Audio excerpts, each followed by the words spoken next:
With that detour into the theories about the four kingdoms over, we should now have a picture of the kind of circumstances into which the Antichrist will come to power. Let's turn back to Revelation now, where John gives us some more details. I saw that one of the heads of the beast seemed wounded beyond recovery, but the fatal wound was healed. The whole world marveled at this miracle and gave allegiance to the beast. They worshipped the dragon for giving the beast such power, and they also worshipped the beast. Who is as great as the beast, they exclaimed. Who is able to fight against him? The Antichrist will mimic Jesus by appearing to suffer a fatal wound and then being healed. This trick resurrection is going to cause the world to marvel at his apparent supernatural powers of recovery. They will pledge allegiance to him and by proxy pledge allegiance to Satan, the one empowering him. This event will add to the Antichrist's air of invincibility, and the whole world will exclaim, "Who is able to fight against him?"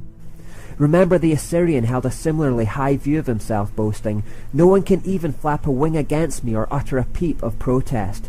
So when the whole world unites under him, even the nations who don't particularly like him will have no strength to fight against him. His position will be unassailable.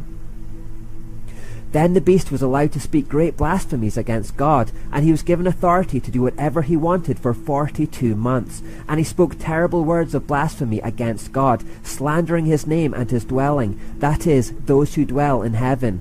And the beast was allowed to wage war against God's holy people and to conquer them. And he was given authority to rule over every tribe and people and language and nation.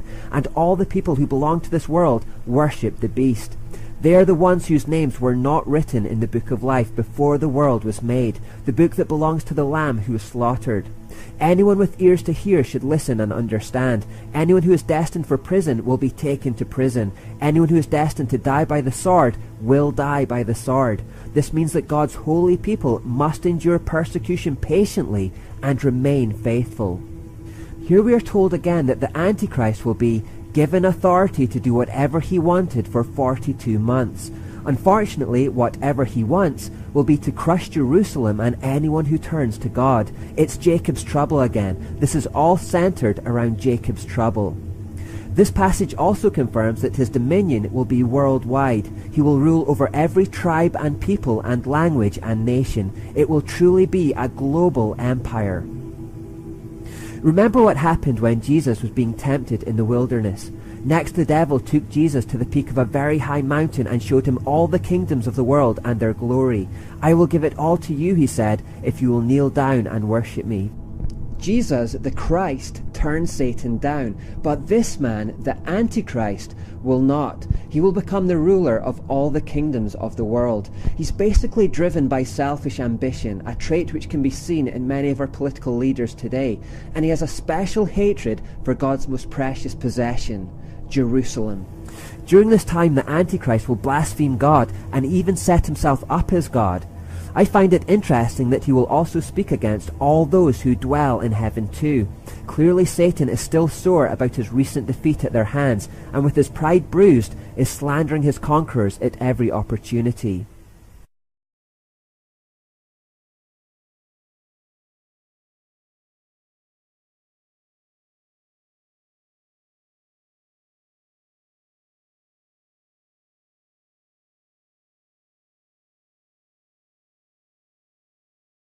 You'll often hear people speculating about the exact identity of the Antichrist today. In fact, throughout history, it's almost been a pastime for Christians to speculate on the exact identity of the Antichrist.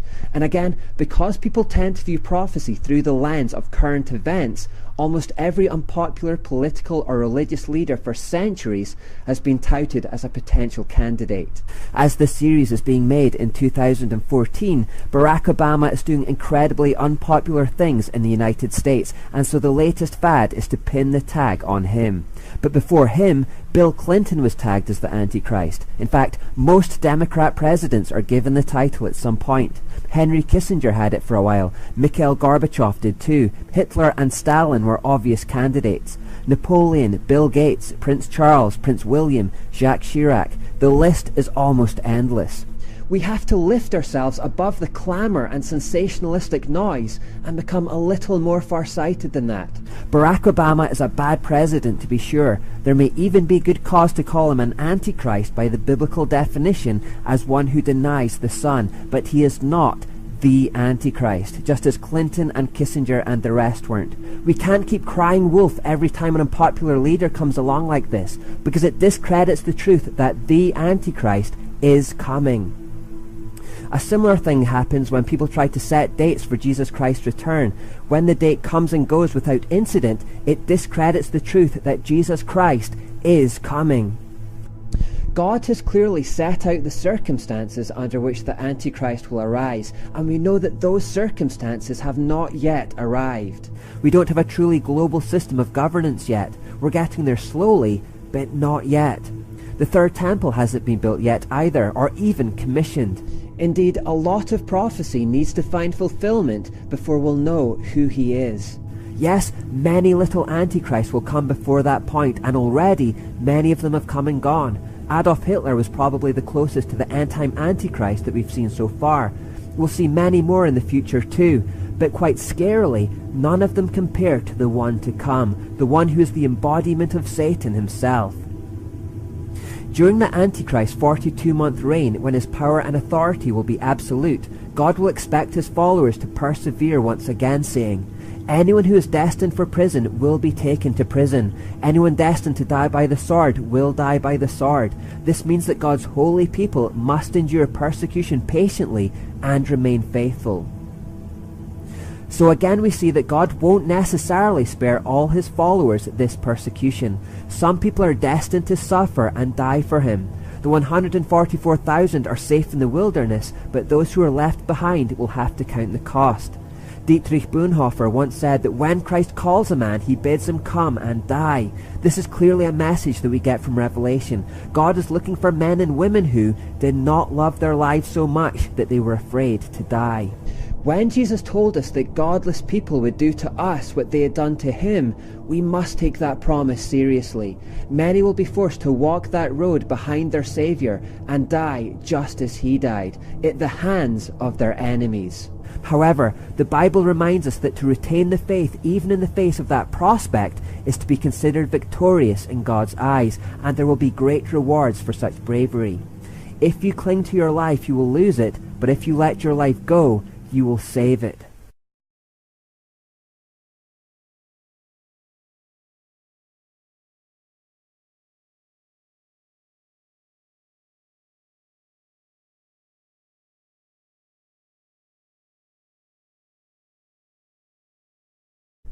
The Antichrist has another beside him who helps to consolidate his authority, a false prophet. He is described as coming up out of the earth. Then I saw another beast come up out of the earth. He had 2 horns like those of a lamb, but he spoke with the voice of a dragon. He exercised all the authority of the first beast, and he required all the earth and its people to worship the first beast, whose fatal wound had been healed. He did astounding miracles, even making fire flash down to earth from the sky while everyone was watching. And with all the miracles he was allowed to perform on behalf of the first beast, he deceived all the people who belonged to this world. He ordered the people to make a great statue of the first beast, who was fatally wounded and then came back to life. He was then permitted to give life to the statue so that it could speak. Then the statue of the beast commanded that anyone refusing to worship it must die. If the Antichrist will be controlled directly by Satan, then I believe that this false prophet will be directly controlled by Abaddon, the destroyer.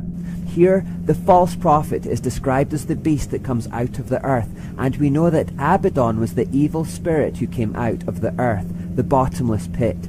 Furthermore, you'll remember that the 2 witnesses are going to be killed by the beast from the bottomless pit, so we know that Abaddon will be prominent and full of authority during this time of Jacob's trouble. That's why I believe the 2 witnesses will actually be killed by the false prophet under Abaddon's control or even possession.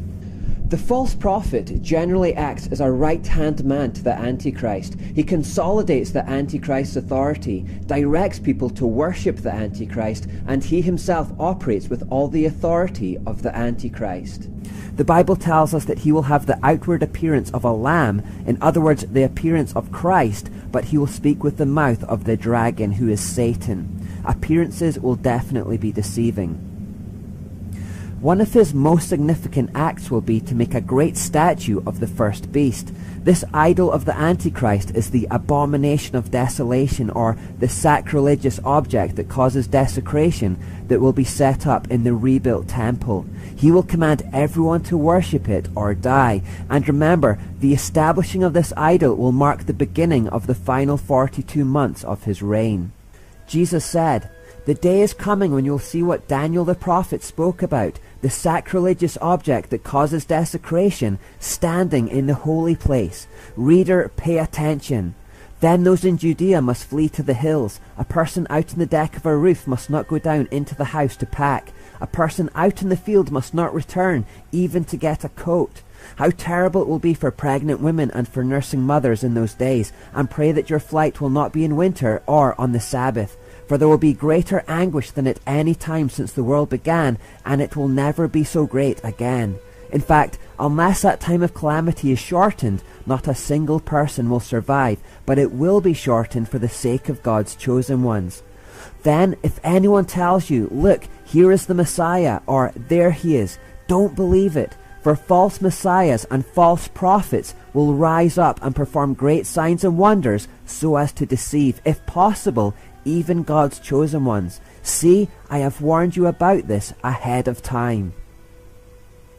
Notice how Jesus says that if anyone comes along during this time claiming to be a Messiah or a prophet, not to believe them. This is because it's exactly during this time that the Antichrist will come along claiming to be a Messiah, and it will be during this time that the false prophet establishes the abomination of desolation on Temple Mount.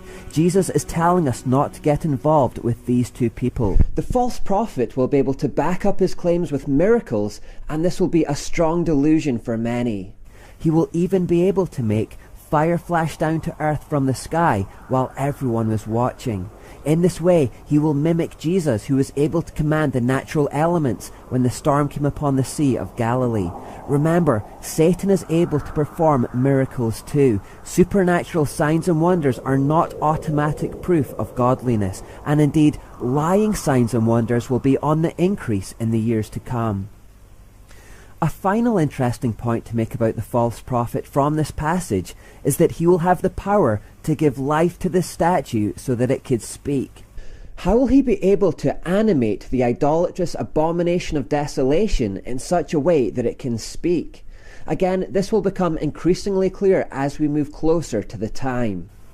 Imagine if I told my great-grandmother living in the 19th century that the whole world would be able to simultaneously watch live sporting events happening on another continent through an electronic screen in the living room, or that scientists would be able to clone animals, or that we would be able to send electronic mail from one part of the globe to another in the blink of an eye using a device that can fit in our pocket, or that we can genetically modify plants. Her mind would have been blown at the thought. In a world of horse-drawn carriages, such things would have been inconceivable, beyond her wildest imagination.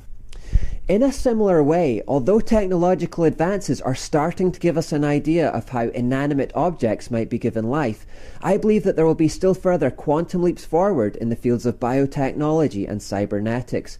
There are things just ahead which are just as inconceivable to us right now as our advancements would seem to our great-grandparents. But those breakthroughs may not be quite as far ahead as we think. Indeed, the rate at which scientific breakthroughs are coming, the rate at which knowledge is increasing, is one of the most significant and striking hallmarks of our era. And this fits with what Daniel was told about the end-time kingdom too. But you, Daniel, keep this prophecy a secret. Seal up the book until the time of the end, when many will rush here and there, and knowledge will increase. The Greek word for knowledge is science. He is being told that life would become increasingly fast-paced and full of scientific breakthroughs. Certainly this prophecy is coming true in the world today. The false prophet's ability to animate an idol will mimic God as the creator of life. And although we can't say for certain how he will do that right now, when it happens, it will be simply unmistakable. A giant idol of a global leader which is capable of speech amidst a ruined Israel under a one-world government is going to be front-page news. Again, God hasn't left us without blatantly obvious signs. What's interesting about Daniel's prophecy of Jacob's trouble is that he is the only one to point to a period after the 1,260 days, and it's measured from the moment the abomination of desolation is set up. Daniel is told, from the time the daily sacrifice is stopped and the sacrilegious object that causes desecration is set up to be worshipped, there will be 1,290 days, and blessed are those who wait and remain until the end of the 1,335 days. So the establishing of this idol is an important time marker. We already know that from the moment it is set up, the Antichrist will reign unchallenged for 1,260 days. But here, Daniel is told that there will be another 30 days, or 1 month, of life on earth beyond that reign, and then another month and a half, or 45 days, beyond that, making 1,335 days in total. We'll get to the significance of the final 75 days, or 2.5 months, later, but for now, the Bible isn't quite finished telling us about the Antichrist, the false prophet, and Jacob's trouble. Next, it tells us about the economic system that will be in place during this time.